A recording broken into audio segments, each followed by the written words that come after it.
Hey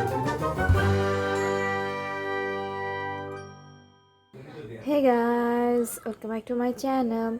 Today I'm going to do something different. One of my junior asked me for her to help her with her biology practical. So today I'm gonna do something biology practicals, and that's why I'm just gonna show you how I'm doing it, because there are so many science students who are gonna need it. And like, I was a science student, so I did my own drawing.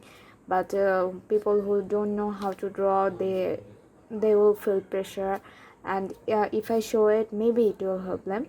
So let's start. But before that, if you love to watch a related videos, painting related videos, then don't forget to like, comment, share and subscribe my channel. So let's start.